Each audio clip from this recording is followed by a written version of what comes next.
ঘর রাখতে সাফ, এবার কেউ পাবে না মাফ। ফিনাইলের গুণেই কম্ম কাবার, আরশোলা মশামাছি জীবাণুর বংশ সাবার। উজ্জ্বল ঘর বারান্দা শত গুণে, বালতি জলে 2 ঢাকনা গুনে গুনে। এবার এলো ডক্টর প্লাস হোয়াইট ফিনাইল। যতই করো ফন্দি, কীট পতঙ্গ জীবাণু সব এবার কফিন বন্দি। এখন ISI মার্কযুক্ত doctor plus phenyl. For trade enquiry 9147139400। নমস্কার, স্বাগত আপনাদের সবাইকে। দেখছেন ডক্টর প্লাসের এখনকার বিশেষ অনুষ্ঠান। আজকে ডক্টর প্লাসের যে অনুষ্ঠান নিয়ে এই মুহূর্তে আপনাদের সামনে হাজির হয়ে গিয়েছি, সেই অনুষ্ঠানে আমরা আলোচনা করব হোমিওপ্যাথির সাহায্যে কিভাবে ডায়াবেটিস ম্যানেজমেন্ট সম্ভব। ডায়াবেটিস বা মধুমেহ সমস্যা কতটা ভয়াবহ হতে পারে সেটা নিয়ে আমার মনে হয় না নতুন করে বলার প্রয়োজন রয়েছে, কারণ পরিসংখ্যান যদি নাও জানেন, এটুকু অন্তত আপনারা সবাই জানেন যে আমাদের প্রত্যেকের পরিবারেই কোনো না কোনো এক বা একাধিক ব্যক্তির শরীরে সুগার, ডায়াবেটিস বা মধুমেহ, যে নামেই বলুন না কেন, এই অসুখটি কিন্তু বাসা বেঁধেছে। এবং ঘটনা হচ্ছে, ভারতের মতন উন্নয়নশীল দেশ, সেই দেশে 2030-এর মধ্যে সবথেকে বেশি মানুষ ডায়াবেটিস জনিত কোনো একটি অসুখেই মারা যাবেন, এমনটাই কিন্তু বিশেষজ্ঞদের দাবি বা আশঙ্কার জায়গা। তো সেহেতু কিভাবে ডায়াবেটিসের মতন এরকম একটি অসুখকে আমরা নিয়ন্ত্রণ করতে পারি, তাও হোমিওপ্যাথির সাহায্যে, তা নিয়ে থাকবে আমাদের আজকের আলোচনা। সেই আলোচনায় সরাসরি আপনারাও যোগ দিতে পারেন, কথা বলতে পারবেন, অনুষ্ঠানে সরাসরি কথা বলার সুযোগ আপনাদের কাছে থাকছে। এমনকি ভিডিও কলেও কিন্তু আপনারা অনুষ্ঠানে কথা বলতে পারবেন, সেই সুযোগটাও আমরা অনুষ্ঠানে দিয়ে রেখেছি। তো হোমিওপ্যাথির সাহায্যে কিভাবে আমরা ডায়াবেটিস ম্যানেজমেন্টের বিষয়টাতে যাব, তাই নিয়ে আলোচনার জন্য স্টুডিওতে আমরা কিন্তু আমাদের সঙ্গে পেয়ে গেছি ডক্টর অলকা নন্দীকে। আমি ডাক্তারবাবুকে স্বাগত জানাই। নমস্কার ডক্টর নন্দী, আজকে যখন আপনি আমাদের সঙ্গে রয়েছেন এবং আজকে আমরা আলোচনার জন্য বেছে নিয়েছি ডায়াবেটিস ম্যানেজমেন্ট হোমিওপ্যাথির সাহায্যে, তো প্রথমে তো আমি এই বিষয়টা আপনার কাছ থেকে একটু জানতে চাইবো। ডায়াবেটিস বেসিক্যালি আমাদের কি হয়, মানে ম্যাক্সিমাম লোক আমরা কিন্তু এখন জানি ডায়াবেটিসটা কি অ্যাকচুয়ালি। এটা একটা ডিসঅর্ডার। কি হচ্ছে না, যখন আমাদের শরীরে আমরা যে ফুডটা নিচ্ছি, সেই ফুডটা নানা কারণে, কোনো কারণে ডিসব্যালেন্স হচ্ছে, মিনস আমরা যেটাকে বলছি এটা মেটাবলিক ডিসঅর্ডার। আচ্ছা, এখন এটি নানা রকমের রয়েছে, ডায়াবেটিস অনেকগুলো টাইপসের রয়েছে। বেশিরভাগ মানুষ স্বাভাবিকভাবেই কিন্তু এখন অ্যালোপ্যাথি ট্রিটমেন্টের সাহায্য নিচ্ছে, কিন্তু বিভিন্ন ভাবেই দেখুন নানা রকম সাইড এফেক্ট যখন তারা বুঝতে পারছে, তখন তারা কী করছে, অল্টারনেটিভ যে ট্রিটমেন্ট ব্যবস্থা রয়েছে, অর্থাৎ হোমিওপ্যাথি, আয়ুর্বেদা, এগুলোর সাহায্য নিচ্ছেন। তো সেভাবেই আমরা কিন্তু পেশেন্টকে পাচ্ছি। তবে আজকের সময় দাঁড়িয়ে এটাকে বলাই যায় যে হোমিওপ্যাথি ভীষণ এফেক্টিভ একটা ট্রিটমেন্ট পদ্ধতি, যার মাধ্যমে ডায়াবেটিসকে কন্ট্রোল করা যায় এবং মানুষ কিন্তু ভালো থাকবেন। আচ্ছা, তার মানে যেহেতু ডায়াবেটিস এমন একটি অসুখ যেটা পুরোপুরি মেটাবলিক ডিসঅর্ডার, যেটা আপনি বললেন, এবং সেই মেটাবলিক ডিসঅর্ডারকে আমরা চাইলে হোমিওপ্যাথির সাহায্যে নিয়ন্ত্রণ করতে পারি। এবং আপনি যেটাতে জোর দিলেন যে মডার্ন মেডিসিনের ক্ষেত্রে আমরা যেমনটা দেখি যে সাইড এফেক্টস প্রচুর থাকে, তো এক্ষেত্রে সেই সাইড এফেক্টের ভয়টা থাকছে না, কিন্তু আমরা ডায়াবেটিস ম্যানেজমেন্টটা করতে পারছি। তা আপনি বলছিলেন টাইপসের কথা। আমরা সাধারণত জানি ডায়াবেটিস মূলত 2 ভাগের, একটা টাইপ 1 এবং একটা টাইপ 2, এটা নিয়ে আমাদের আলোচনা হয়। তো এই বিষয়টা আমি আপনার কাছে জানতে চাইবো, টাইপ 1 ডায়াবেটিস আমরা কোনটাকে বলছি, কেনই বা হয়? অ্যাকচুয়ালি দেখুন, আমাদের এই যে হোমিওপ্যাথি পদ্ধতিটা রয়েছে, এটা কিন্তু খুব ন্যাচারাল একটা পদ্ধতি, ন্যাচারাল প্রসিডিওরে মেডিসিনগুলো তৈরি করা হয়। এর সাইড এফেক্ট একেবারে নেই বললেই চলে, ভীষণই কম। আর সেক্ষেত্রে আমরা অনেকগুলো টাইপের যে ডায়াবেটিসগুলো পাই, বেসিক্যালি যদি একটু ব্রড ভার্সনে বলতে যাই, টাইপ 1, টাইপ 2 ডায়াবেটিস যেমন রয়েছে আমরা সবাই জানি, সেই সঙ্গে গেস্টেশনাল ডায়াবেটিস রয়েছে, আর রয়েছে আমাদের একটা pre diabetic phase. Type 1 diabetes যদি বলি, টাইপ 1 ডায়াবেটিসটা কিন্তু দেখা যাচ্ছে যে বেশ কিছু আননোন কজ রয়েছে। আচ্ছা, এবং কিছু ক্ষেত্রে জেনেটিক ডিসঅর্ডার থেকে হচ্ছে, দেখা যাচ্ছে যে বাবা মায়ের ছিল, বা হয়তো তাদের বংশ পরম্পরায় কারোর মধ্যে ছিল, 2 জন শিবলিং একজনের রয়েছে, সেক্ষেত্রে সাধারণত এই টাইপ 1 ডায়াবেটিসটার প্রকোপ দেখাই যায়। আচ্ছা আচ্ছা। আর টাইপ 2টার কী কারণ, সেটা কেন হয়?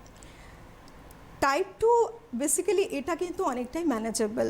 টাইপ 2 যেমন একটা মানে অ্যাডোলেসেন্স পিরিয়ড, বা একটা বাচ্চা যেমন শৈশব থেকে বুঝতে পারছি যে সে হয়তো কোনো রকম তার নানা রকম প্রবলেম হচ্ছে, সেই সময় তখন থেকে যদি আমরা ট্রিটমেন্ট করাতে পারি, বাচ্চাকে একজন ফিজিশিয়ানসের আন্ডারে নিয়ে আসতে পারি, দেখতে পারি তখন যে আদৌ বাচ্চাটার কোনো রকম প্রবলেম আসছে কিনা ডিউ টু ডায়াবেটিস। আচ্ছা, ডায়াবেটিস, এই টাইপ 2 ডায়াবেটিসটা আমাদের বর্তমান যে সময়, তার আগে একটা ফেজ রয়েছে যেটা পরে বলবো, প্রি ডায়াবেটিক ফেজ। আচ্ছা, আচ্ছা। এই টাইপ 2 ডায়াবেটিস অর্থাৎ যখন ডায়াবেটিসটা গ্রো করে গেছে মানুষের মধ্যে, আর প্রত্যেকটা ক্ষেত্রে আমরা এর পরিমাপ দ্বারা বুঝতে পারি যে আদৌ মানুষটা ডায়াবেটিসে অ্যাফেক্টেড কিনা। আচ্ছা। এটা হলো টাইপ 2 অর্থাৎ যখন ডেভেলপ করে গেল। আচ্ছা, মানে টাইপ 1 টাইপ 2 ছাড়াও আপনি বলছিলেন আরো একটি বিশেষ ধরনের ডায়াবেটিসকে আমরা সেটা চিহ্নিত হচ্ছে করতে পারি। গেস্টেশনাল সেটা ডায়াবেটিস। গেস্টেশনাল ডায়াবেটিসটা যে অনেক সময় আসেন অনেক পেশেন্ট যারা প্রেগন্যান্ট লেডি, হঠাৎ করে বলছেন যে আমার কিন্তু কোনো সময় ডায়াবেটিস ছিল না, কিন্তু আমার এখন সুগার ধরা পড়েছে। অনেক সময় হয় যখন তারা কনসিভ করছেন তখন তাদের হঠাৎ করে একটা সুগার ধরা পড়ে এবং সেটা কিন্তু প্রেগন্যান্সির যখন প্রেগন্যান্সি পিরিয়ডটা ওভার হয়ে গেল ওটা কিন্তু চলেও যায়, অনেকে একদম। চলে যায়, এবার অনেকের এটাকে আবার বলছি- কন্টিনিউ করে। অনেকের কন্টিনিউ হয়, কিন্তু বেশিরভাগটাই কিন্তু চলে যায়, চলে যায়। কারণ এটা একটা কজ রয়েছে প্লাসেন্টার কারণে। প্লাসেন্টা তখন কি করে, ওই সময় যখন একটি লেডি প্রেগনেন্ট থাকে তখন এই প্লাসেন্টা কি করছে, একটা বাচ্চাকে সুরক্ষা দিচ্ছে। হ্যাঁ, প্রথম সুরক্ষা থেকে বলয়টা তৈরি করছে একদম placenta। বলয়টা তৈরি করছে। তো সেক্ষেত্রে নানা রকম হরমোন তখন ক্ষরণ হতে থাকে। স্বাভাবিক কারণেই মায়ের শরীরেও কিন্তু তখন এই যে ডায়াবেটিস এর একটা প্রকোপ পড়ে, তার কারণ ইনসুলিনটা তখন দেখা যাচ্ছে বেশি ডিপোজিট হয়ে যাচ্ছে। সেই কারণে এটা হলো, আমরা এটাকে বলবো এই ফেজটাকে গেস্টেশনাল ডায়াবেটিস। দেখা যায় ডেলিভারির পরে মা কিন্তু নর্মাল হয়ে যাচ্ছেন, পুরো সুস্থ বেশিরভাগ হয়ে ক্ষেত্রেই যাচ্ছেন, normal বেশিরভাগ হয়ে ক্ষেত্রে নর্মাল। আর যেটা আপনি একটু বলছিলেন যে ক্যারি করে, এই সংখ্যাটা খুবই কম, খুব কম, খুব একদম কম। একদমই তাই। এবার সেক্ষেত্রে হয়তো দেখা যায় যে তার হয়তো কনসিভ করার আগে থেকেই ছিল, তিনি তখন সেটাকে বিষয়টাকে জানতেন না বা সেটা ধরা পড়েনি, পরবর্তী সময় সেটা ক্যারি করেছে। কারণ ডিউরিং প্রেগন্যান্সি অ্যাকচুয়ালি কি হয়, বেশিরভাগ মাদাররা যারা কনসিভ করেছেন আগে কিন্তু কখনো ফেস করেনি ডায়াবেটিস একদমই তাই, ফেজটা। একদমই তাই। সেই কারণেই তারা এই অভিযোগটা নিয়ে আসছে যে বা আমার তো ধরুন ছিল একটা, না। আমার তো ছিল না, হঠাৎ করে কেন হলো। এই যে পিরিয়ডটা আসে, মায়েরা খুব স্বাভাবিকভাবেই তারা প্রচণ্ড উৎকণ্ঠায় ভোগেন, কিন্তু তাদের জন্য বলতে চাইবো যে না, এটা কিন্তু একটা নর্মাল ফেজ। ঠিক, একদমই উৎকণ্ঠায় ভোগার কোনো জায়গা নেই। এবং যারা ডায়াবেটিসে আক্রান্ত এরকম ব্যক্তি যারা আমাদের অনুষ্ঠান দেখছেন, আপনারা যদি মনে করেন যে হোমিওপ্যাথির সাহায্যে কিভাবে ডায়াবেটিস ম্যানেজমেন্ট আমরা করতে পারি, তাহলে অবশ্যই আপনারা ফোন করতে পারেন। ডক্টর নন্দী রয়েছেন আমাদের সঙ্গে অনুষ্ঠানে, তিনি আপনাদেরকে এই বিষয়ে সহায়তা করতে পারবেন। পাশাপাশি যেটা ডক্টর নন্দী বলছিলেন খুব গুরুত্বপূর্ণ, প্রি ডায়াবেটিস স্টেজ, অর্থাৎ প্রি ডায়াবেটিস স্টেজে যে ম্যানেজমেন্টের সাহায্যে আমরা কিন্তু ডায়াবেটিসে আক্রান্ত হওয়াটাকে রুখে দিতে পারি, আমরা সে বিষয়ে আলোচনা যাব। ডক্টর নন্দী আছেন, আমি আপনার কাছ থেকে জানতে চাইবো যে প্রি ডায়াবেটিস স্টেজ আপনি বলছিলেন, মানে প্রি ডায়াবেটিস স্টেজটাকে যদি আমরা ভালো করে ম্যানেজ করতে পারি তাহলে নিশ্চয়ই ডায়াবেটিসে আক্রান্ত হওয়ার সম্ভাবনা আমাদের অনেকটাই কমে একদম যাচ্ছে। তাই। প্রি ডায়াবেটিস বলতে আমরা বোঝাচ্ছি যে একটা মানুষ যখন প্রথম কিছু ফিল করছেন, যেমন সামথিং একটা টিংলিং সেন্সেশন রয়েছে বডিতে, একটা নামনেস রয়েছে, এবং সেই সঙ্গে তিনি দেখছেন যে হঠাৎ করে প্রচুর পরিমাণে জল তেষ্টা, সাংঘাতিক রকম থার্স্ট বেড়ে গেছে, ডালনেস রয়েছে, ডিজিনেস রয়েছে, সেই সঙ্গে একটা বারবার ইউরিনের ইচ্ছে হচ্ছে। তো সেই কারণে ওনরা বুঝতে পারেন না, বা বিশেষ কিছু খাবারের প্রতি ক্রেভিংসটা বেড়েছে হঠাৎ ক্রেভিংসটা করে, সাংঘাতিক রকম আগে বেড়ে ছিল যাচ্ছে না এই সময়। কিন্তু। আগে তিনি কিন্তু নিজে ছিল বুঝতে না। পারছেন। একদম। তো কি হচ্ছে তখন, এই যখন ফেজগুলো তৈরি হয় তখনই কিন্তু একবার ফিজিশিয়ানের পরামর্শ নেওয়া উচিত। আচ্ছা, এটাকে কি আমরা প্রমেহ বলছি? প্রমেহ বলছি। আমাদের কি হচ্ছে, যখন এই ফেজটা ক্রিয়েট হচ্ছে, মানুষ কি করছে বুঝতে পারছেন না, খুব স্বাভাবিকভাবে যে ঠিক আছে হতেই পারে, একদিন দুদিন কিংবা কিছুদিন হয়তো অনেকে আসে আমাদের কাছে এরকম কেস নিয়ে যে দেখুন তো আমার হয়তো প্রেশারটা লো হয়ে গেছে। কেন আমার একটু আসলে যে অসুবিধা একটা হচ্ছে, ফেজ উনি ক্যারি করছেন, উনি নিজে ফিল করেন না। হঠাৎ করে আমার জল তেষ্টাটা খুব বেড়ে গেছে, বা আমি কন্ট্রোল করতে পারছি না, বেসিক্যালি রাত্রিবেলা ইউরিন পাস করতে ইউরিনের জন্য তিনি যাচ্ছেন। তো সেক্ষেত্রে অবশ্যই যদি একটা চেক আপ করিয়ে নেন, অবশ্যই বলবো একজন ভালো ফিজিশিয়ানের কাছে যেতে হবে। তখন তিনি বুঝতে পারবেন যে আসলে তিনি কোন জায়গায় দাঁড়িয়ে আছেন, আদৌ তার ডায়াবেটিস হয়েছে কিনা। এবং এই ক্ষেত্রে ম্যাক্সিমাম সময় আমরা দেখেছি তারা কিন্তু একটা ফেজের মধ্যে দিয়ে যাচ্ছেন, আগামী দিনে তার ডায়াবেটিস অনিবার্য, মানে একদম বর্ডার লাইন ছুঁই ছুঁই একটা জায়গা। আমরা এই কারণে যে প্রি ডায়াবেটিস ফেজটা রয়েছে, আমরা কিন্তু একে বর্ডার লাইন ডায়াবেটিসও বলি। দেখুন আমাদের এখানে 3টে টেস্ট রয়েছে যার মাধ্যমে বুঝতে পারা যায় যে আদৌ পেশেন্টটা ডায়াবেটিস তিনি হতে পারেন কিনা হতে বা তিনি পারেন কিনা, ডায়াবেটিক তিনি ডায়াবেটিস কিনা বোঝা যায়। এর মধ্যে কি হয়, প্রথমে যে ফেজটা রয়েছে আমরা অনেক সময় বলি ফাস্টিং করাও, হ্যাঁ হ্যাঁ, একটা এফবিএস, পিপিবিএস কিংবা HbA1c, HbA1c, তিনটে কিন্তু আমরা টেস্ট করতে দিয়ে থাকি। এবার কি প্রত্যেকটার একটা আলাদা আলাদা রেঞ্জ বাঁধা রয়েছে। যদি 100 এর নিচে হচ্ছে আমরা কি 8 ঘন্টা, স্বাভাবিক ধরি আর কি সেটাকে। 8 ঘন্টা একটা পেশেন্ট ফাস্টিং স্টেটে রয়েছে, ফাস্টিং স্টেটের পরে তিনি কি করলেন, তিনি ব্লাড টেস্ট করালেন এবং তখন যদি দেখতে পান যে তার রিপোর্টটা আছে 100 এর নিচে, 100 mg per dl, ডেসিলিটারের নিচে রয়েছে, মিলিগ্রাম পার ডেসিলিটারের নিচে রয়েছে, তার মানে তিনি কিন্তু সেফ রয়েছে। এটাই আমরা সাধারণত ধরি, মানে এই প্যারামিটারটা তিনি হ্যাঁ, সেফ, এই প্যারামিটারটা তিনি ডায়াবেটিক নন। ডায়াবেটিক নয়।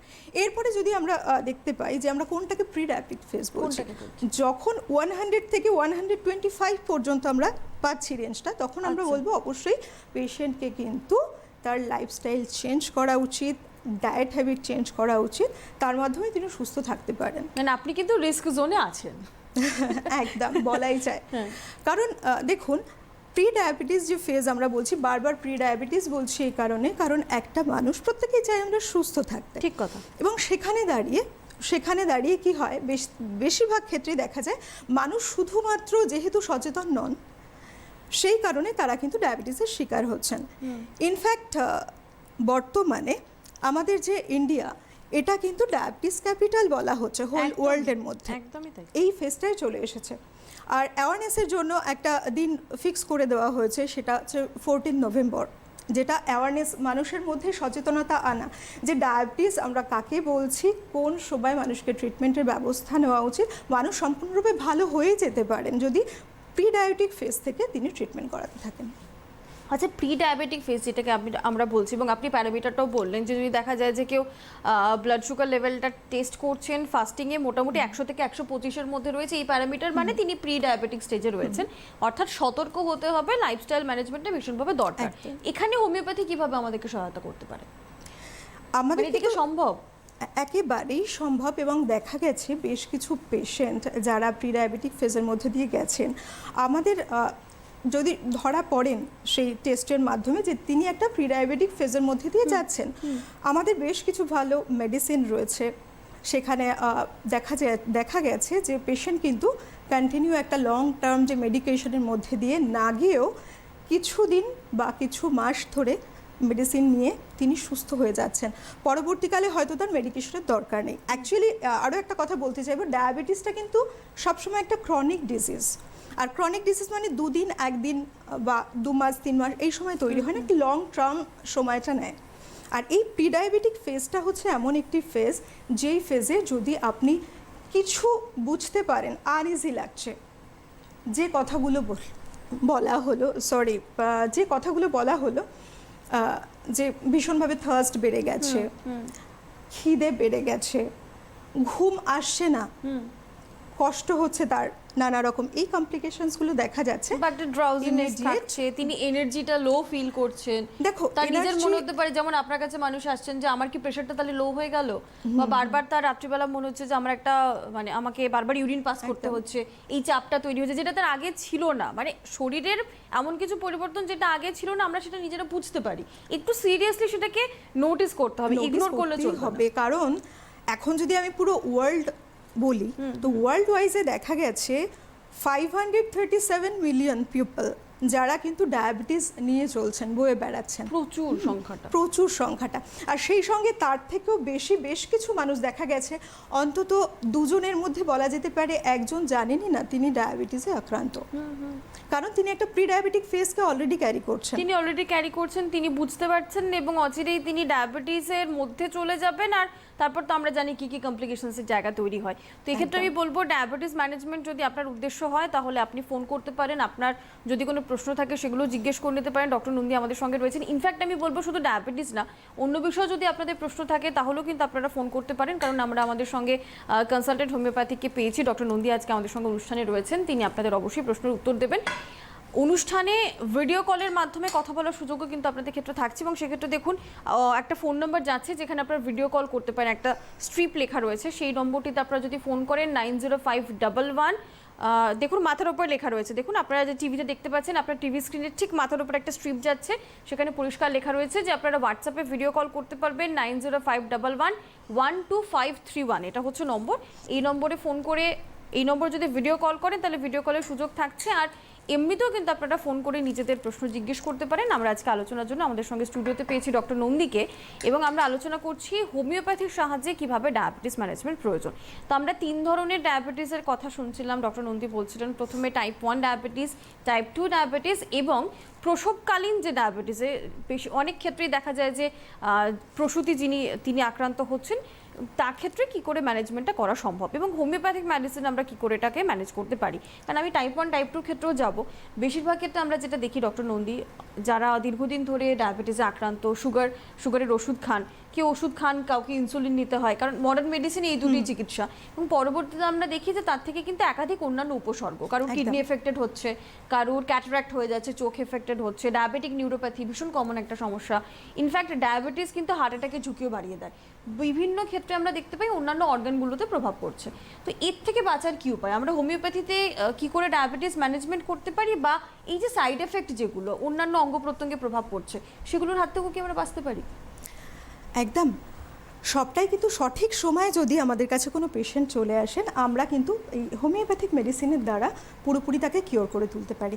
কিন্তু একজন পেশেন্ট এলো, বেসিক্যালি যেটা আগেই বললাম, বেশিরভাগ মানুষ কি করেন, মডার্ন মেডিসিনের সাহায্যে বহুদিন ট্রিটমেন্ট নিচ্ছেন, তারপর একটা সময় দেখছেন যে না, একইভাবে তাকে এই মেডিসিন খেয়ে যেতে হচ্ছে, তার সাথে বাড়ছে, তাতে কাজ হচ্ছে না, আরো বাড়ছে, তারপর ইনসুলিন, তারও মাত্রা বাড়ছে, এটাই তো হতে থাকে। তারপরে কিছু কিছু পেশেন্ট এমন হয়ে যায় ইনসুলিন নিতে নিতে তিনি আর পাচ্ছেন না যে আরও ইনসুলিন নেবেন, মানে কন্টিনিউ ইনসুলিনের ব্যবহার করতে করতে তিনি একেবারে ক্লান্ত, সেই সঙ্গে দেখতে পাচ্ছেন সাইড এফেক্টসগুলো রয়েছে, গা হাত পা কাঁপছে, ভীষণ একটা কোল্ড সেন্সেশন রয়েছে বডিতে, সেই সঙ্গে ক্লান্তি তো রয়েছে, আরও নানা রকম যখন সিমটমগুলো আসছে তার শরীরে, বেসিক্যালি তখন আমাদের কাছে আসছেন। অলরেডি পেশেন্টটা কিন্তু তখন ক্রনিক কন্ডিশনে রয়েছেন, পুরো ডায়াবেটিস ফেজের মধ্যে দিয়ে যাচ্ছেন, যেহেতু লম্বা সময় একটা ডায়াবেটিস মেডিসিন তিনি ইউজ করছেন, বেশিরভাগ সেটা 10 বছর 12 বছর 15 বছর, তো যেহেতু তিনি কিন্তু হ্যাবিচুয়েটেড তখন মেডিসিনটার সাথে, তো একেবারে উইথড্র করে নিতে পারেন না। যদি একেবারে উইথড্র করে নেন মেডিসিন,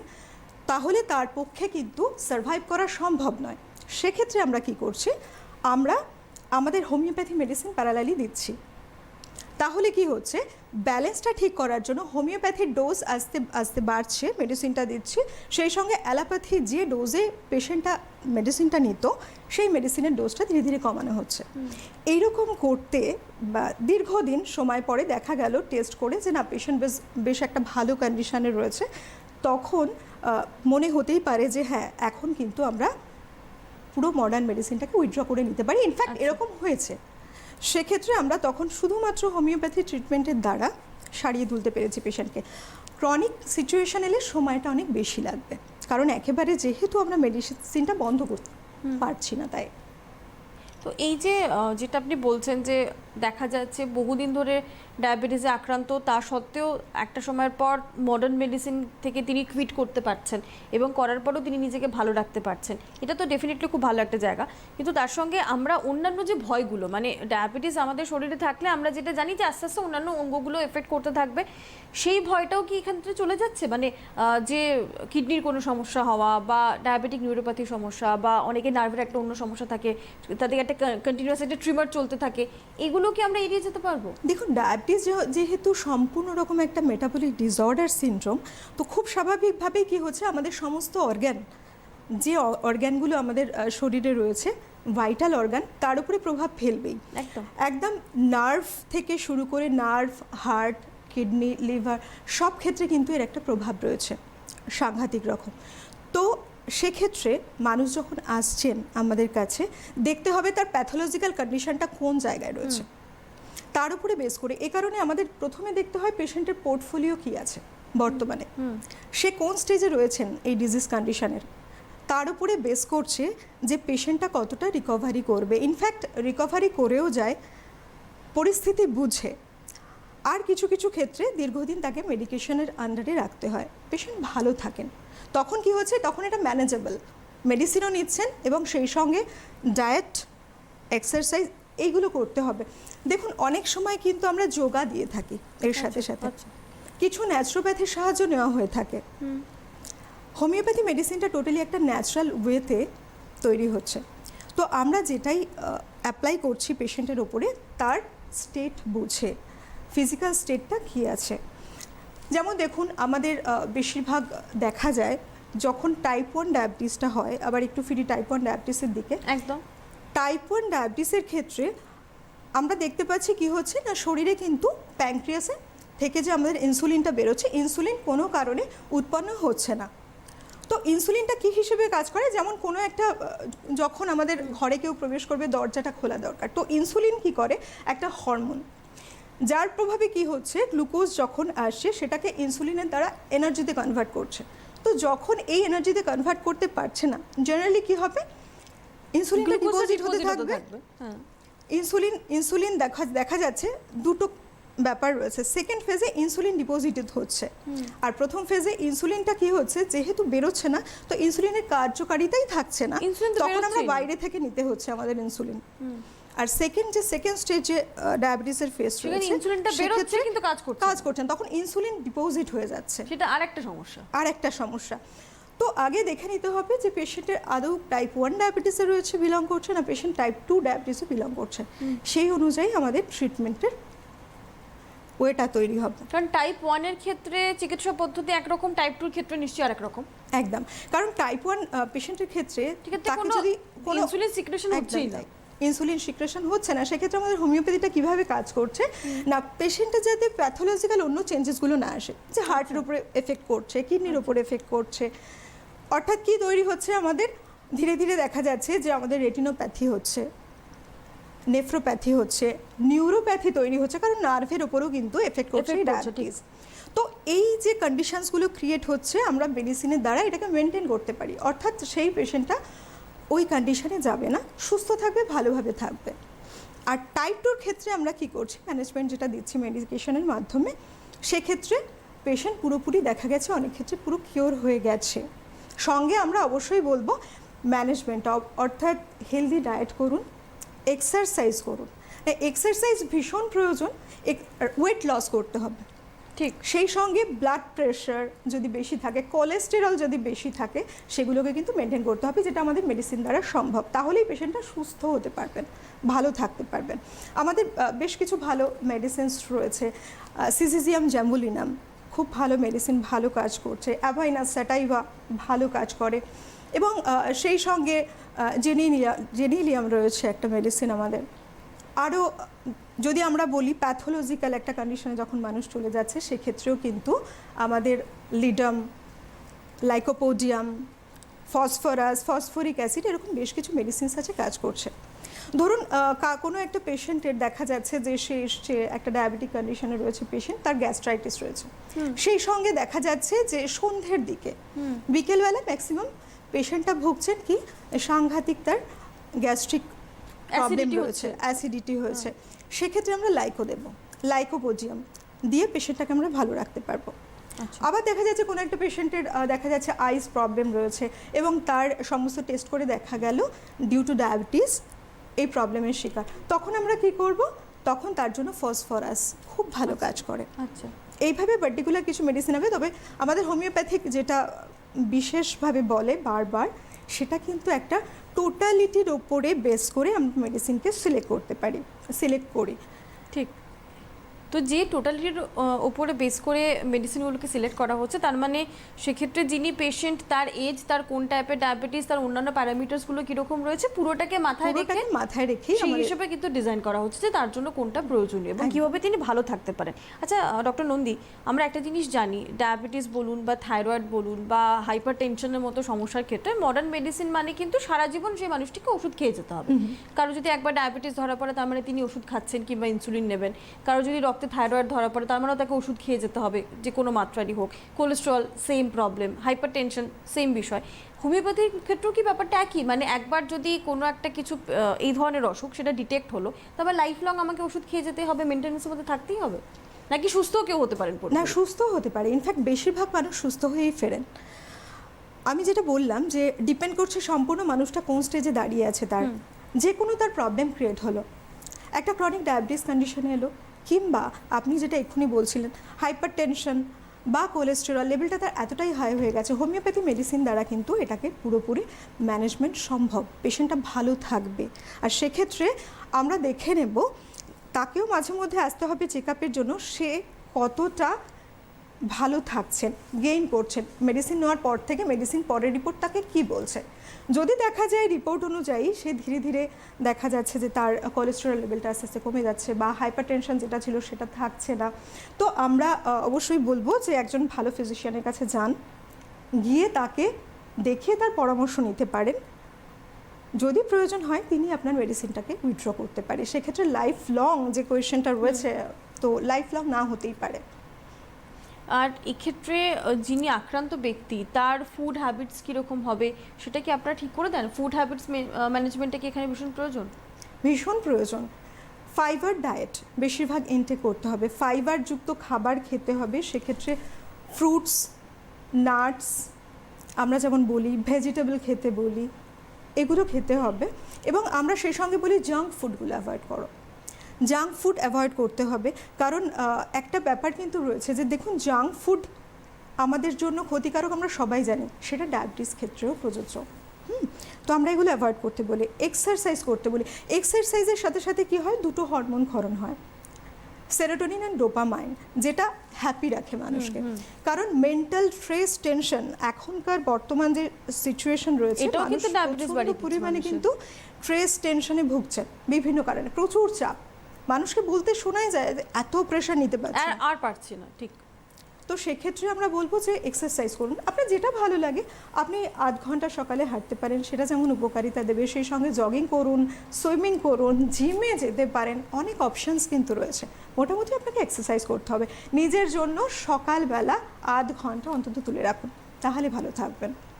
আর সেই সঙ্গে প্রপার মেডিসিনও চলতে থাকবে। অনেকেই নিজের জন্য ওই আধ ঘন্টা সময় ম্যানেজ করতে পারেন না, তাদেরকে আমরা বলবো অন্তত শুরুটা করুন। কারণ যদি ডায়াবেটিস আপনার থেকে থাকে বা অন্য কোনো ক্রনিক অসুখই, শুধু ডায়াবেটিস নিয়ে আমরা আজকে ডেফিনেটলি আমরা ডায়াবেটিস ম্যানেজমেন্ট নিয়ে কথা বলছি, সেই বিষয়ে কথা থাকবে। তার সঙ্গে ওই যে বললাম অন্যান্য ক্রনিক বিষয় থাকতে পারে, হয়তো ডায়াবেটিসের জন্যই আপনি কিডনির একটা জটিল অসুখ বাঁধিয়ে ফেলেছেন, আপনার গলব্লাডারের কিছু একটা সমস্যা তৈরি হয়ে গিয়েছে, হার্টে কোনো সমস্যা তৈরি হয়ে গিয়েছে, বা নেফ্রোপ্যাথির কথা বলছিলেন, রেটিনোপ্যাথির কথাও বলছিলেন ডক্টর, এই সমস্যাগুলো থাকতে পারে। চোখে ছানি পড়ে যাচ্ছে, ডায়াবেটিস আক্রান্ত রোগীদের একটা বড় সমস্যা থাকে ক্যাটারাক্ট, এবং ক্যাটারাক্ট অপারেশনের পরে যে নতুন লেন্স বসালেন, দেখা যায় বছরখানেকের মধ্যে সেই লেন্সেও একটা সমস্যা তৈরি হয়ে গেল। কারণ একই, কারণ আপনার শরীরে প্রচুর পরিমাণে সুগার রয়েছে, রক্তে চিনির মাত্রা বেড়ে গিয়েছে। বা কথাটা যতটা সহজে বলছি ততটা সহজ নয়, তার ট্রিটমেন্টও আপনাদের জন্য সেই রকমই। এবং যে বিষয়ে আজকে আমরা কথা বলছি, কারণ আমাদের সঙ্গে স্টুডিওতে ডক্টর নন্দী রয়েছেন, তিনি এই কথাগুলো বলছিলেন। সঙ্গে আরও একটা বিষয় তিনি বলেছেন, সেটা হচ্ছে লাইফস্টাইল ম্যানেজমেন্টটা খুব গুরুত্বপূর্ণ, ফুড হ্যাবিটটাকে ম্যানেজ করতেই হবে, আর পাশাপাশি কিছু এক্সারসাইজ, প্রয়োজনে কিছু যোগা। আপনি বলছিলেন না যে আমরা বিভিন্ন ধরনের যোগা পোজেসও করতে, প্র্যাকটিস করতে বলেন আপনারা পেশেন্টদেরকে? ওটাও কিন্তু ফিজিক্যাল এক্সারসাইজের মধ্যেই একদম আসছে। মানে ফিজিক্যাল এক্সারসাইজ, লাইফস্টাইলটাকে ভীষণভাবে মেনটেন করতে হবে। লাইফস্টাইল মেনটেন করুন, ফুড হ্যাবিট মেনটেন করুন, সেই সঙ্গে প্রপার মেডিকেশন এবং একজন অভিজ্ঞ ডাক্তারের পরামর্শ নিয়ে আপনি আসুন। যদি হোমিওপ্যাথির কাছে আসেন তাহলে BHMS ডিগ্রি সম্পন্ন ডক্টর কিংবা MD ডিগ্রি সম্পন্ন ডাক্তার, তাদের কাছেই আসুন, প্রপার একটা গাইডলাইন কিন্তু পাবেন। কারণ আমাদের দুটোভাবে কিন্তু আমরা স্টেটাস দেখে নিই যে পেশেন্টের বর্তমান স্টেটাস কী আছে ফিজিক্যাল, এবং সেই হিসেবে আমরা কিন্তু প্রেসক্রাইব করি যে পেশেন্টকে কোন দিকে যেতে হবে। সেক্ষেত্রে একটু আগেই যেটা বলা হলো, একটা প্যাথোলজিক্যাল স্টেটাসটা দেখে নিই, আসলে কোন জায়গায় দাঁড়িয়ে আছেন পেশেন্ট, তার উপরে বেস করে। তো সেক্ষেত্রে আপনার অবশ্যই দরকার হবে একজন অভিজ্ঞ ডাক্তারের পরামর্শ নেওয়া। বারবার এই কথাটা বলছি কারণ ট্রিটমেন্টের এখন প্রচুর ব্যবস্থা রয়েছে, মানুষ কিন্তু অনেক ক্ষেত্রেই হতাশ হয়ে যান, এবং সেক্ষেত্রে এই যে মাধ্যমগুলো রয়েছে তারা খোঁজ করেন যে মডার্ন মেডিসিন ছাড়া আর কীভাবে সাহায্য পেতে পারেন তারা। সেক্ষেত্রে বলবো আপনারা নিশ্চিন্তে কিন্তু চলে আসতে পারেন হোমিওপ্যাথি ট্রিটমেন্টের মাঝে। কারণ যেমনটা বলছিলেন ডক্টর নন্দী, সত্যিই তাই। যখন আমরা দীর্ঘদিন ধরে একটা বিষয়ের চিকিৎসা করাতে করাতে সেটা ক্রনিক ফেজে চলে গেছে বুঝতে পারি, এবং এটাও বুঝতে পারি যে না, শরীর আর নিতে পারছে না, তখনই কিন্তু আমরা বিভিন্ন অল্টারনেটিভ মেডিসিনের দিকে ঝুঁকি, হয় হোমিওপ্যাথি বা বিভিন্ন ধরনের ন্যাচুরোপ্যাথি। আচ্ছা, আপনি এটা ন্যাচুরোপ্যাথির কথা বলছেন ডক্টর নন্দী, ন্যাচুরোপ্যাথি বলতে এখানে কি বোঝানো হচ্ছে, আর সেটা ডায়াবেটিস ম্যানেজমেন্টে কীভাবে হেল্পফুল? দেখুন, ন্যাচুরোপ্যাথি যদি বলতে চাই, ন্যাচারাল ওয়েতে যে ট্রিটমেন্টটা হয় সেটা হচ্ছে ন্যাচুরোপ্যাথি। ওই সাবজেক্টটা আমাদের হোমিওপ্যাথিটা এবং ন্যাচুরোপ্যাথি টোটালি আলাদা, কিন্তু এই গাইডলাইনের আন্ডারে মানুষ আসে, আমি সেটাই মেন করছিলাম। তো সেক্ষেত্রে বলবো যে ন্যাচারাল ওয়ে, দেখুন কি হয় না, prevention is better than cure. 100% সবসময় প্রিভেনশনের দিকে যাওয়া ভালো। তো সে যেটা ক্ষেত্রেই যে ক্ষেত্রেই হতে পারে, যে কোনো ক্ষেত্রেই হতে পারে। আমি তো বলতে পারি এটা যে বহু মানুষ আমাদের এখানে এসেছেন, আমরা দেখেছি প্রতিনিয়ত আমরা এরকম বেশ কিছু কেস পাচ্ছি, তারা একটা লম্বা সময় ধরে ট্রিটমেন্টের আন্ডারে রয়েছেন, মেডিসিন নিচ্ছেন, বাট আজ তারা পুরোপুরি কিওর আছেন। এটা সব থেকে ভালো বিষয় এবং আমরা চাইও যে এই বিষয়টা আপনারা প্রত্যক্ষ করুন, কারণ নিজে আপনি অথবা আপনার প্রিয়জন কেউ, আপনার পরিবারের কেউ ডায়াবেটিসের মতন এরকম একটি মারণ অসুখে আক্রান্ত। হ্যাঁ, আমি ইচ্ছে করি আমি এই কথাটা বলেছি, আপনার মনে হতে পারে ডায়াবেটিসকে কেন বলা হচ্ছে, ডায়াবেটিস তো ক্যান্সার নয়, ডায়াবেটিস তো সিকেডি নয়। কিন্তু হ্যাঁ, ঠিক কথা, ডায়াবেটিস ক্যান্সার নয়, কিন্তু ক্যান্সার যেরকম ধীরে ধীরে মানুষকে ভেতর থেকে একেবারে তার জীবনের জায়গাটাকে নষ্ট করে ফেলে, ঠিক একই রকমভাবে ডায়াবেটিসও তার শাখা প্রশাখা এমনভাবে আমাদের শরীরের প্রত্যেকটা ভাইটাল অর্গানসে বিস্তৃত করতে থাকে যে একটা সময় সেখান থেকে কিন্তু আমরা আর বেরিয়ে আসতে পারি না। আরও একটা বিষয় ডক্টর নন্দী আপনার কাছে একটু জানতে চাইবো, একটা সময় ছিল আমরা জানতাম হাইপার টেনশন বা ডায়াবেটিসের মতন অসুখগুলি একটু বেশি বয়সের অসুখ, মানে 50 পেরোনোর পর মানুষ আস্তে আস্তে আক্রান্ত হতেন, কিন্তু এখন দেখা যায় যে চাইল্ড ডায়াবেটিস, বাচ্চাদের মধ্যে নিওনেটাল ডায়াবেটিসও আছে, অনেক বাচ্চা ডায়াবেটিস নিয়ে জন্মাচ্ছে বা আরও অল্প বয়সে তৈরি হচ্ছে। ইনফ্যাক্ট 30-এর নিচে হঠাৎ করে কোনো একজনের ডায়াবেটিস ধরা পড়লো এবং দেখা যাচ্ছে যখন তার ধরা পড়ছে তখনই সুগার লেভেল কারো 350 ছুঁই, কারো 400 ছুঁই। অর্থাৎ এখন কিন্তু অনেকেই 30 থেকে 40 এই এজ গ্রুপের মধ্যে ডায়াবেটিস আক্রান্ত হচ্ছে, তার আগেও রয়েছে, টিনেজ ডায়াবেটিসও কিন্তু রয়েছে, মানে অনেকগুলো ভাগে আমরা দেখতে পাচ্ছি অনেক অল্প বয়স থেকে মানুষ কিন্তু আক্রান্ত হচ্ছেন। তবে বেসিক্যালি দেখো 45 এজ যাদের হয়ে গেছে, 45 এর ওপরে, তারা কিন্তু সাধারণত দেখা যায় বেশি হারে ডায়াবেটিস আক্রান্ত রয়েছেন, তাদের রিস্ক থেকেই যায় এবং তারা ওই হারটা অনেক বেশি। কিন্তু অ্যাডোলেসেন্ট পিরিয়ডে দেখা যায় বহু মানুষ আক্রান্ত হচ্ছেন। তার বড় একটা কারণ অবশ্যই বলবো বর্তমানে যেহেতু ডায়াবেটিসটা টোটালি, আমি প্রথম থেকে বলে আসি, যেটা একটা ডিসঅর্ডার শুধুমাত্র, তো সেক্ষেত্রে মেনটেন খাদ্য অভ্যাস, লাইফস্টাইল, এগুলোকে মেনটেন করা, কারণ মেনটেন করলেই কিন্তু একটা মানুষ এই সিচুয়েশন থেকে বেরিয়ে আসতে পারবে। আর এখন লাইফস্টাইলটা আগের লাইফস্টাইলের মতো নয়, এখন সময়টাও আলাদা, মানুষের স্ট্রেস, টেনশন লেভেল এবং মানুষের যে হ্যাবিটগুলো রয়েছে টোটালটাই আলাদা। সে কারণে যদি মানুষ একটু সচেতন হয়, ডায়াবেটিসটা শুধু সচেতনতা দিয়ে কিন্তু ঠিক করা পসিবল হয়। দেখুন, আপনার মনে হচ্ছে যে আপনি হয়তো বা কোনো একটা সমস্যার মধ্যে দিয়ে যাচ্ছেন, মেবি এটা ডায়াবেটিস। অনেকেই আসেন যারা, অনেকে এখন কিন্তু অনেক সতর্ক, যেমন বেশ কিছু মানুষ নিজের শরীরে একটু যখন কমপ্লিকেশনস ফিল করেন, ওটাকে ইগনোর করেন যে ঠিক আছে চলো হয়তো বা ঠিক হয়ে যাবে। একটা সময় গিয়ে দেখা গেল যে তারা অনেক বড় একটা প্রবলেম ফেস করেছেন। আবার কিছু সংখ্যক মানুষ কিন্তু এমনও এখন রয়েছে যে অত্যন্ত সতর্ক তারা, তো তারা কিন্তু সঙ্গে সঙ্গে কোনো ফিজিশিয়ানের কাছে যাচ্ছেন, পরামর্শ নিচ্ছেন। আমি প্রত্যেকের জন্যই বলবো যে প্রত্যেকে যাতে এই ফেজটা ফলো করে। এখন বেসিক্যালি অ্যাডোলেসেন্স পিরিয়ড এবং তার আগে দেখা 10 বছরের উপরে দেখা যাচ্ছে ডায়াবেটিসে আক্রান্ত পেশেন্ট, 10 বছরের নিউনেটাল ডায়াবেটিস সব কিছু রয়েছে তাদের মধ্যে। তার একটা বড় কারণই হচ্ছে এই লাইফস্টাইল এবং খাদ্য অভ্যাস, ডায়েট। ফ্যাট কম করতে হবে, কার্বোহাইড্রেট পরিমাণ বুঝে সে কনজিউম করবে। আরে বাচ্চারা তো ফাস্ট ফুড বাইরের খাবার ছাড়া খাবেই না, কি করে ফ্যাট আর কার্বোহাইড্রেট? বাচ্চাদের ক্ষেত্রে বাবা মায়েদেরকে ভীষণভাবে সচেতন হতে হয় এখানে। বাচ্চারা দেখো, একটা ব্রেস্ট ফিড বেবি, তখন সে কি হচ্ছে, আমরা সবসময় বলি মাকে যে তুমি খাবারটা ভালো করে খাও। তো কি হচ্ছে দেখুন, যদি মা ভালো করে খাবারের দিকে নজর দিচ্ছেন, লাইফস্টাইল দিকে নজর দিচ্ছেন, তিনি সুস্থ থাকছেন, তাহলে আমরা জানি বেবি সুস্থ থাকবে, এটা ইন জেনারেল। তো সেক্ষেত্রে অবশ্যই দেখতে হবে যে আমার যে এই যে ডায়াবেটিসটা হয়েছে তার কারণ কি আছে। বাচ্চার যখন হবে, একটা ছোট্ট বেবির যখন ডায়াবেটিসে আক্রান্ত, তুমি যেটা বলে নিওনেটাল থেকে, তখন তাদের প্যারেন্টসদের আমরা সতর্ক করব, মাকে বলবো তুমি তোমার লাইফস্টাইল, ডায়েট হ্যাবিট সব কিছু চেঞ্জ করো। ডায়াবেটিস যেমন একটা ভয়ঙ্কর মাত্রা নিয়েছে, কিন্তু তাও বলি ডায়াবেটিসটা টোটালি কিন্তু ম্যানেজেবল, সেটা শুধুমাত্র সচেতন হতে হবে। ঠিক কথা, এই সচেতন যাতে আপনারা হতে পারেন বা সচেতনতাটাই যে একমাত্র জায়গা, সেটা কিন্তু এর আগেও আলোচনা হয়েছে। কারণ ডক্টর নন্দী বলছিলেন প্রি ডায়াবেটিসের কথা, অর্থাৎ প্রমেহ, মানে এমন একটা লেভেলে আমরা রয়েছি, আমরা একদম ওই সীমান্ত ছুঁই বর্ডার লাইন ডায়াবেটিস যেটাকে বলছো সেই জায়গায় রয়েছি। এখান থেকে ফিরে আসা সহজ, যদি একবার শরীরে সত্যি সত্যি ডায়াবেটিস বাসা বাঁধে এবং দেখা যায় হয় আপনার শরীরে ইনসুলিন কাজ করতে পারছে না অথবা ইনসুলিনের কোনো সিক্রেশন হচ্ছেই না, তার মানে দুটো ক্ষেত্রেই কিন্তু শরীরের অভ্যন্তরে গণ্ডগোলটা তৈরি হতে শুরু করে, তার প্রভাব পড়ে আমাদের অন্যান্য অর্গানসগুলোতে। নিজেদেরকে ভালো রাখতে গেলে সঠিকভাবে টাইম ম্যানেজমেন্ট, লাইফস্টাইল ম্যানেজমেন্ট এবং ডায়াবেটিস ম্যানেজমেন্টও দরকার। আর সেখানে কিন্তু আপনারা এই অনুষ্ঠান থেকে অনেকটা সহায়তা পেতে পারেন। যারা অনুষ্ঠান দেখছেন এবং মনে করছেন যে ডায়াবেটিস নিয়ে আপনাদের কোনো প্রশ্ন আছে, আপনারা সরাসরি সেই প্রশ্নে চলে আসতে পারেন এবং পাশাপাশি চাইলে কিন্তু আপনারা ভিডিও কলও করতে পারেন। সেই নম্বরটা উপরে যাচ্ছে আপনার টেলিভিশন স্ক্রিনে, একেবারে দেখুন মাথার ওপরে ভিডিও কল করতে পারেন বলে একটা ফোন নাম্বার যাচ্ছে 905111 দিয়ে, ওই নম্বরটাতে আপনারা ফোন করলে ভিডিও কলে কথা বলার সুযোগ পাবেন। আপনাদের যদি ডায়াবেটিস বা অন্য কোনো বিষয় নিয়ে প্রশ্ন থাকে, যে প্রশ্নটা হোমিওপ্যাথি চিকিৎসা রিলেটেড হতে হবে, কারণ আমরা আজকে আমাদের সঙ্গে পেয়ে গিয়েছি কনসালটেন্ট হোমিওপ্যাথকে ডক্টর অলকা নন্দী আমাদের সঙ্গে রয়েছেন। তো ডক্টর নন্দী যেরকম তার নিজস্ব অভিজ্ঞতা থেকে, তার জায়গা থেকে তিনি আমাদেরকে বোঝানোর চেষ্টা করছিলেন যে কিভাবে ডায়াবেটিসকে হোমিওপ্যাথির সাহায্যে নিয়ন্ত্রণ করা সম্ভব। আচ্ছা, হোমিওপ্যাথি নিয়ে একটা মিথ রয়েছে ডক্টর নন্দী, সেটা আমি চাই একটুখানি আপনার সাথে আলোচনা করতে। অনেকেই বলেন যে এটা ভীষণ স্লো প্রসেস, এখান থেকে সুস্থ হওয়াটা কঠিন। এটা কি সত্যিই তাই? এত স্লো প্রসেস, এখান থেকে সুস্থ হতে পারবো না আমরা? একেবারেই নয়।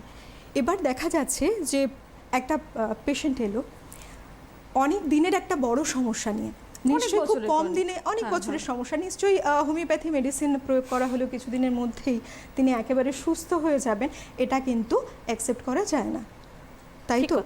যে সত্যি তিনি সুস্থ হয়ে গেছেন, এটা কি করে সম্ভব? সুতরাং দেখা যাচ্ছে যে ডিজিজে আপনি বহুদিন ধরে কষ্ট পাচ্ছেন, ভুগছেন, তার জন্য কিন্তু সময় লাগবে, তবে সেরে উঠবেন। আর কিছু মানুষের মধ্যে এটা ধারণা রয়েছে, যেটা তুমি বলছো সেটা একেবারেই নয়। বর্তমান সময়ে দাঁড়িয়ে আমাদের মেডিসিনগুলো কিন্তু আগের থেকে অনেক বেশি আপডেটেড এবং সেক্ষেত্রে অনেক বেশি ভালো কাজ করে, ইনস্ট্যান্ট এফেক্ট। এমনও পেশেন্ট রয়েছে যারা হয়তো দেখা কেস বেশ কিছু রয়েছে চোখের সামনে, যে নানা রকম ট্রিটমেন্ট করেছেন, করার পরে তারা যখন দেখলেন একেবারে কোনো কাজই হচ্ছে না, রেজাল্ট তারা পাচ্ছেন না, সেই সময় যে চলো দেখা যাক একটা হোমিওপ্যাথি ট্রিটমেন্ট নিয়ে দেখি। বেশিরভাগ মানুষ এটাই করেন।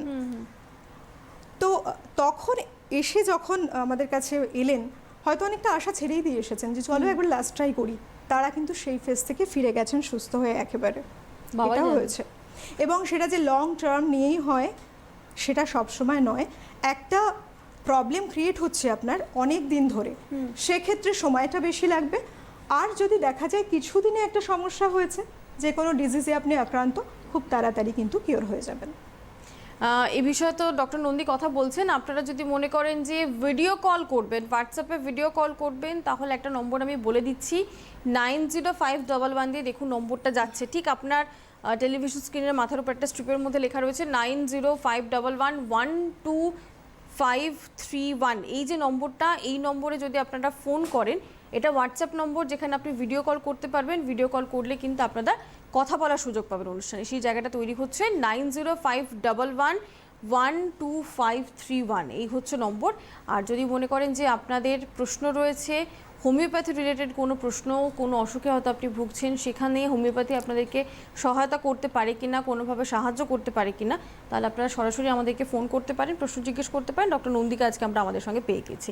যেরকম লাইফস্টাইল ম্যানেজমেন্টের কথা, ফুড হ্যাবিটের কথা, এক্সারসাইজের কথা আপনি বলছিলেন, সঙ্গে আরও অনেকগুলো বিষয় থাকে। দেখুন এখন একটা বড় গ্রুপের মানুষ যারা চাকরি করেন, পেশাদারি জগতের সঙ্গে রয়েছে, তাদের কিন্তু টেনশন আর স্ট্রেস লেভেলটা সাংঘাতিক হাই। মোটামুটি mid-30 থেকে যারা হয়তো কাজ করছেন কোনো একটা, যে কোনো পদেই হোক না কেন। তো এবং এই যে এত টেনশন, এত অ্যাংজাইটি তাদের মধ্যে, এত স্ট্রেস লেভেল হাই, এটাই কিন্তু অনেক রোগ ডেকে নিয়ে চলে আসছে। তো এটাকে কি আমরা নিয়ন্ত্রণ করতে পারি? তার জন্য কি হোমিওপ্যাথি কোনোভাবে সহায়ক হতে পারে, যে আমাদের স্ট্রেসটাকে রিলিজ করে দেওয়া হলো, টেনশন লেভেলটাকে কম করা হলো? হোমিওপ্যাথিটা কিন্তু মেন্টাল স্পেয়ারে দারুণ কাজ করে। আচ্ছা, ইনফ্যাক্ট আমাদের হোমিওপ্যাথি সিস্টেমে বিভিন্ন মানুষ নানা রকম কমপ্লিকেশনসের মধ্যে দিয়ে যেতে যেতে মেন্টালি যে হ্যাজার্ডগুলো সঙ্গে নিয়ে বেড়ান, টোটালি তারা এখানে এসে কিন্তু কিওর হতে পারেন। এদের মধ্যে অনেকের মধ্যে ইনসোমনিয়া রয়েছে, ইনসোমনিয়া গ্রো করে গেছে কারণ। ইনসোমনিয়া এখানে দেখুন কি হয়, ইনসোমনিয়ার অনেকগুলো কারণ থাকে। আগে দেখতে হবে যে তার এই ইনসোমনিয়ার কারণ কি, কেন হচ্ছে, তার কি লাইফস্টাইল জুড়ে আছে, কিছু এক্সাইটিং কজ কি রয়েছে, না তিনি অলরেডি কোনো ডিজিজ কন্ডিশনের মধ্যে দিয়ে যাচ্ছেন, অ্যাকচুয়ালি প্যাথোলজিক্যাল কোনো কজও থাকতে পারে। তো থাকতেই সেটা পারে। আগে দেখতে হবে, তার উপরে বেস করে আমাদের এই মেডিসিন সিলেক্ট হবে যে তার জন্য কোন মেডিসিনটা প্রপারলি যাবে। এই কারণেই আমাদের হোমিওপ্যাথিতে একটা সিস্টেম রয়েছে যেটা, যে একটা অল ওভার কেস টেকিং করা হয়। অনেকেই বলে থাকেন যে হোমিওপ্যাথি মানে একটা লম্বা কেস হিস্ট্রি কিন্তু নেবে, এই কারণেই আমরা কেস হিস্ট্রিটা নিয়ে থাকি, যে আমাদের পুরো মেন্টাল স্পেয়ার যদি আপনি বলে থাকেন, পুরো মেন্টাল স্পেয়ারে কিন্তু হোমিওপ্যাথি দুর্দান্ত রেজাল্ট দেয়। সেক্ষেত্রে আপনি একটা মডার্ন মেডিসিন নিচ্ছেন বা যে কোনো ট্রিটমেন্ট নিচ্ছেন, মেন্টাল স্পেয়ারে কিন্তু এত ভালো কাজ হোমিওপ্যাথি ছাড়া অন্য কিছু করে কিনা আমার সত্যি জানা নেই। বেশ, তাহলে এটা ততক্ষণ পর্যন্ত আপনিও জানতে পারবেন না যতক্ষণ পর্যন্ত না আপনি নিজেকে এক্সপ্লোর করছেন এবং এই বিকল্প চিকিৎসা পদ্ধতিটা বেছে নিচ্ছেন, যেখানে ডক্টর নন্দী বারবার বলছেন সাইড এফেক্টের কিন্তু কোনো ভয় নেই, অন্য কোনো ধরনের ভয় নেই। এমনটা নয় যে আপনার শরীরে এমন একটি মেডিসিন প্রবেশ করছে যেটা প্রবেশ করার পর শরীরে অন্য কোনো অঙ্গে গিয়ে তার ক্ষতি করছে, ক্ষতি সাধন করছে, আপনি জানতেও পারছেন না, বুঝতেও পারছেন না। বিষয়টা একেবারেই তা নয়, বরঞ্চ ডক্টর নন্দী বলছেন যে হোমিওপ্যাথি চাইছে আমাদেরকে পুরোপুরি সুস্থ করে তুলতে, আমরা যাতে সুস্থ হয়ে যাই বা বিভিন্ন ধরনের ক্রনিক অসুখগুলো থেকে বেঁচে থাকতে পারি। যেমন আমরা বলছিলাম যে স্ট্রেস, অ্যাংজাইটি, এই ফ্যাক্টরগুলো তো হাইপার টেনশনটাকেও বাড়িয়ে দেয়। অনেকেরই থাকে যাতে আনকন্ট্রোলড হাইপার টেনশন, এবং আনকন্ট্রোলড হাইপার টেনশন মানে সবসময় কিন্তু একটা হার্ট অ্যাটাকের ঝুঁকি লেগে থাকে। ইনফ্যাক্ট যারা ডায়াবেটিসে আক্রান্ত, আপনি যদি ডায়াবেটিক পেশেন্ট হন তাহলে ধরে নিতেই হবে আপনার ইসকমিক হার্ট ডিজিজ কিন্তু রয়েছে, এটা ধরে নিতেই হবে, এটা থাকেই। ফলে সেখানে আমাদেরকে আরও অনেক বেশি সচেতন হতে হয়। এগুলো না একটা আরেকটার সাথে রিলেটেড ভীষণভাবে। কি হয় আমাদের, যে কারণে বলি আমরা একটু আগে যেটা মানে কথা আসছিল যে কোলেস্টেরল লেভেল, হাইপারটেনশন, সব কিছুর ওপরেই কিন্তু একটা ভীষণভাবে প্রভাব ফেলে আমাদের এই ডায়াবেটিসও। তো সে কারণে আমাদের পুরোটা ম্যানেজমেন্ট করে আমরা যদি এগিয়ে যেতে পারি, অবশ্যই হোমিওপ্যাথি মেডিসিনের মধ্যে দিয়ে, হোমিওপ্যাথির মেডিকেশনের মধ্যে দিয়ে, তাহলে সুস্থ হতে পারবো। প্রত্যেকে সুস্থ থাকতে পারবেন আপনারাও। আর দেখুন আজকালকার সময় যদি বলি, স্ট্রেস, টেনশন, কাজের চাপ নানা রকম তো থাকেই, লাইফে থাকবেই, কিন্তু তার জন্যই আমরা এই ডায়েটাফিটগুলো বলে থাকি। যদি মনে হয় আপনি কোনো ডায়েটিশিয়ানের পরামর্শ নিতে পারেন, কারণ ডায়েটটা মেন্টাল স্টেটেও কিন্তু একটা প্রভাব ফেলে, ভীষণভাবে প্রভাব ফেলে, যে আপনি কি ডায়েট নিচ্ছেন, আপনার লাইফস্টাইল কি আছে। যেমন ধরুন আপনি যখন হাঁটছেন বা ফিজিক্যাল কিছু এক্সারসাইজ করছেন, তখন যে হরমোনগুলো আপনার শরীরে ক্ষরণ হচ্ছে, সেই হরমোন আপনাকে ভালো রাখছে। তাতে কি হবে, আপনার স্ট্রেস, টেনশন লেভেলগুলো বেশ কিছুটা কিন্তু ব্যালেন্সড হয়ে যাচ্ছে, কমে যাচ্ছে, জেনারেলি আপনি ভালো থাকছেন। তো একটা আরেকটার সাথে কিন্তু এভাবেই কিন্তু রিলেটেড থাকছে। সুতরাং ডায়াবেটিস ম্যানেজমেন্ট করা সম্ভব, যেটা আমরা করে থাকি। ডায়াবেটিস ম্যানেজমেন্ট করা সম্ভব, ভীষণভাবে সম্ভব, এবং সেই ম্যানেজমেন্ট কোনোভাবেই আপনাকে বিব্রত করবে না বা ভবিষ্যতে কোনো ধরনের শারীরিক বিড়ম্বনার মধ্যে ফেলবে না, এই বিষয়টা কিন্তু জোর দিয়ে বলছেন ডক্টর নন্দী। আর আমরা চাইবো যে যদি সত্যি সত্যি আপনি মনে করেন ডায়াবেটিসে আক্রান্ত এবং আপনি সেটার প্রপার ম্যানেজমেন্ট চাইছেন, সেখান থেকে সুস্থ হতে চাইছেন, মডার্ন মেডিসিনের উপর থেকে আস্তে আস্তে আপনার আস্থার জায়গাটা কোথাও না কোথাও সরে যাচ্ছে, এবং তার পেছনে কারণও রয়েছে। 10 বছর বা 12 বছর ধরে আপনি ডায়াবেটিসে আক্রান্ত, আস্তে আস্তে আপনি দেখছেন যে নার্ভ কথা শুনছে না, আপনার অন্য সমস্যা তৈরি হয়ে যাচ্ছে, প্রোস্টেটের প্রবলেম তৈরি হচ্ছে, বা গল ব্লাডার অথবা কিডনি বা হার্টে কোনো জায়গায় সমস্যা তৈরি হচ্ছে, নিশ্চিতভাবে জানবেন কোথাও না কোথাও একটা আপনার আনকন্ট্রোল ডায়াবেটিসের ভূমিকা কিন্তু এখানে থেকে যায়। তার মানে যে চিকিৎসাতে আমরা বিশ্বাস করছি বা ভরসা করছি, তাতে আমি আমার ডায়াবেটিসটা ম্যানেজ করতে পারছি না, বিকল্প কি রয়েছে। অন্তত এক্ষেত্রে আমরা ভীষণ ব্লেস, কারণ আমাদের কাছে মডার্ন মেডিসিন ছাড়াও, অ্যালোপ্যাথিক মেডিসিন ছাড়াও কিন্তু হোমিওপ্যাথি, ইউনানি, আয়ুর্বেদ, অনেক ধরনের অপশনস রয়েছে। এক্ষেত্রে সত্যি আমরা ব্লেসড, আমরা চাইলে নিজেদেরকে সুস্থ রাখতে পারি এবং আমরা চাইছি আপনারা নিজেদেরকে সুস্থ রাখুন। আচ্ছা ডক্টর নন্দী, আমাদের হাতে সময় তো ক্রমশ শেষ হয়ে আসছে, একটু জানতে চাইবো, অনেক সময় আমরা এটা বলি যে 30 যদি পেরিয়ে যায় বয়স, হতে পারে এখনও পর্যন্ত কোনো অসুখ নেই, কিন্তু ফ্যামিলিতে কারোর না কারোর আছে, আপনি জেনেটিক ব্যাপারটা বলছিলেন, তাহলে কি 30 পেরোনোর পর আমরা ধরে নেব বছরে অন্তত 2 বার প্রত্যেকের ফুল বডি চেক আপ করানো উচিত, জেনে নেওয়া উচিত প্যারামিটার্সগুলো কী রয়েছে? একদম, কারণ দেখো এই চেক আপের মধ্যে দিয়ে কিন্তু উঠে আসবে আমাদের বর্তমানে স্টেট কী রয়েছে ফিজিক্যালি। টেস্টগুলো করানো দরকার, প্রত্যেকের জন্যই বলবো যে যখন আপনি যেরকম ফিজিক্যালি একটু আনইজি ফিল করছেন, তখন যেমন দরকার একজন পরামর্শদাতার, একজন ফিজিশিয়ানের, ঠিক সেভাবেই বয়স বাড়ার সাথে সাথে মাঝে মধ্যেই আপনার কিন্তু অল ওভার একটা চেক আপ প্রয়োজন। আপনি ডায়াবেটিসের জন্য চেক আপ করাতে পারেন, কিংবা আরও যে নানা রকম ট্রিটমেন্টের ব্যবস্থা রয়েছে সেই ট্রিটমেন্টগুলো নিতে পারেন আপনি নিজেকে জানার জন্য যে আপনি আদতে কোন স্টেটে রয়েছেন। আর এজটা একটা বড় ফ্যাক্টর। এজ বাড়ার সাথে সাথেই কিন্তু নানা কমপ্লিকেশনস এমনি তৈরি হয় মানুষের শরীরে। ঠিকই, কারণ সেজন্যই তো বয়স একটা অত্যন্ত গুরুত্বপূর্ণ জায়গা। আর আমরা তো এখন বয়সের থেকে আগে দৌড়চ্ছি, আমাদের টেনশন আর স্ট্রেস লেভেলটা এত বেশি, সেটাকেও রিলিজ করা সম্ভব এবং হোমিওপ্যাথি এখানেও পথ দেখাতে পারে, এমনটা ডক্টর নন্দী বলেছেন। আজকে আমরা ডায়াবেটিসের মতন একটা সাংঘাতিক বিষয় নিয়ে আলোচনা করছিলাম। আচ্ছা ডক্টর নন্দী, এরকম কি কখনো সম্ভব যদি দেখা যায় যে কোনো একজন ব্যক্তি শুধুমাত্র মেডিসিনে না, তাকেও তো ইনসুলিনে পৌঁছে যেতে হয়েছে? আপনি নিজেই বলছিলেন যে একটা সময় পর মানুষ আর নিতে পারেন না, মানুষ বলেন যে না শরীর আর ইনসুলিন নিতে পারছে না, এত হাই ডোজ দিনে হয়তো কারো দুটো করে, অনেকের আমি এটাও দেখেছি সারাদিনে 3 বার ইনসুলিন নেন, ডোজ আলাদা আলাদা রয়েছে। ওখান থেকেও কি ফিরে আসা যায়? ওখান থেকেও ফিরে আসা যায় সময়, তবে তো খুবই ডিপ রুটেড হয়ে গেছে কোন সমস্যাটা। হ্যাঁ, এবার সেক্ষেত্রে কি একটা পেশেন্ট এলো, এরকমই তুমি যেটা বলছো, এরকম একটা পজিশন থেকে এলো যে সেই পেশেন্টটি আর ইনসুলিন নিতে পারছেন না এবং দীর্ঘদিন একটা ক্রনিক ডিজিজে, এই ডায়াবেটিসে ভুগছেন, তিনি সেখান থেকে বেরিয়ে আসতে চান। সেক্ষেত্রেও বলবো যে এখান থেকে এই স্টেট থেকে ফিরে আসা সম্ভব। আমরা ব্যালেন্স করব কিভাবে? প্রথমে তাকে হোমিওপ্যাথি মেডিসিন দেব, একটা টোটালিটি কেস নিয়ে যে তার কি প্রবলেম রয়েছে, সে কারণে আমাদের একটা কেস হিস্ট্রির প্রয়োজন। জানার পর আমরা হোমিওপ্যাথি মেডিকেশনের মধ্যে রাখবো পেশেন্টটাকে। এরপর ধীরে ধীরে মডার্ন মেডিসিন যেতে নিচ্ছিলেন, ইনসুলিন নিচ্ছিলেন, তার ডোজ কমাতে থাকবো। আচ্ছা, একইভাবে হোমিওপ্যাথি মেডিসিনটাও কিন্তু সাথে চলবে। একটা সময় কিছুদিন পর, 1 মাস পর, 2 মাস পর, মাঝে মধ্যেই তাকে টেস্ট করাতে হবে। টেস্ট করাতে হবে এই কারণে প্যারামিটার্সটা দেখে নেবে যে আদতে সে কোন জায়গায় দাঁড়িয়ে আছে, তার যে ডায়াবেটিস লেভেলটা যখন স্টার্ট করেছিল হোমিওপ্যাথি মেডিসিন আর এখন মেডিসিন নেওয়ার পর 1 মাস পর, 1.5 মাস পর, সে দেখলো যে তার প্যারামিটারটা কোথায়, কতটা কমেছে হোমিওপ্যাথি মেডিসিন নেওয়ার পর। যদি দেখা গেল পেশেন্ট ইমপ্রুভিং, তখন আমরা কি করব? আমরা মডার্ন মেডিসিনের ডোজটা কমিয়ে দেব। আচ্ছা, এইভাবে আমরা হোমিওপ্যাথি ডোজটা বাড়াতে থাকবো আর আস্তে আস্তে মডার্ন মেডিসিনের যে ডোজ কমাতে কমাতে যদি মনে করি প্রয়োজনে কুইট করা হতেই পারে। ঠিক কথা। এবং এখানেই কিন্তু সার্থকতা হোমিওপ্যাথির, যারা চাইছে আমাদেরকে সুস্থ করে তুলতে উইদাউট এনি সাইড এফেক্ট।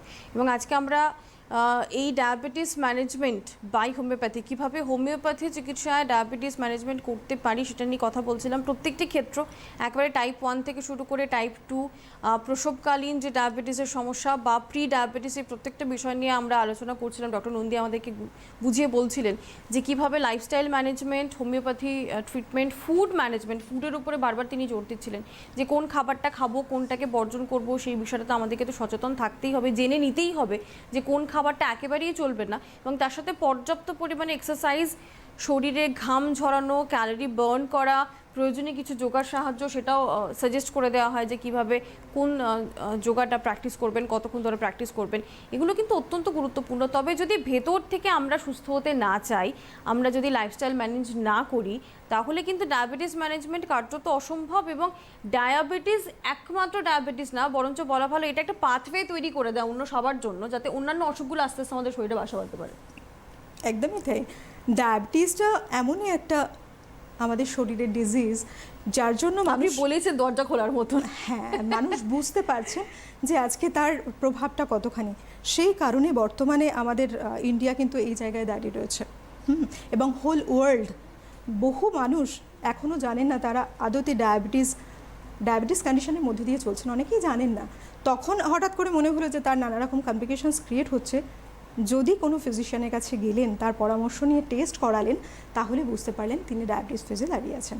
অনেকেই জানো তো অনেক সচেতন, তারা মাঝে মধ্যে টেস্ট করায়। আমাদের এই যে প্যারামিটারটা ঠিক করা হয়, জেনারেলি 100-এর নিচে যদি থাকে তখন দেখা যায় যে পেশেন্ট সেটা সেফ, কিন্তু আপনি বলেছেন, হ্যাঁ সেফ কন্ডিশনে রয়েছে। কিন্তু যখনই সেটা 100 থেকে 125-এর মধ্যে যাচ্ছে, সেই সময়টা থেকে বর্ডার লাইনে রয়েছে মনে করেই ব্যবস্থা নিতে হবে। ঠিক কথা, যেটাকে প্রি ডায়াবেটিস স্টেজ বলা হচ্ছিল।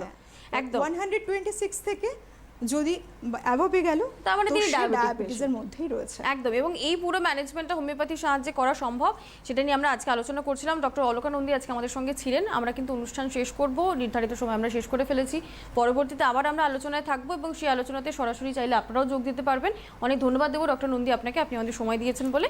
পরবর্তী পর্বে আপনাদের সঙ্গে আমাদের আবারও দেখা হচ্ছে। ঘর রাখতে সাফ, এবার কেউ পাবে না মাফ। ফিনাইলের গুণেই কম্ম কাবার, আরশোলা মশামাছি জীবাণুর বংশ সাবার। উজ্জ্বল ঘর বারান্দা শত গুণে, বালতি জলে 2 ঢাকনা গুনে গুনে। এবার এলো ডক্টর প্লাস হোয়াইট ফিনাইল। যতই করো ফন্দি, কীট পতঙ্গ জীবাণু সব এবার কফিন বদলি। এখন ISI মার্কযুক্ত ডক্টর প্লাস ফিনাইল। ফর টেড ইনকোয়ারি 9147139400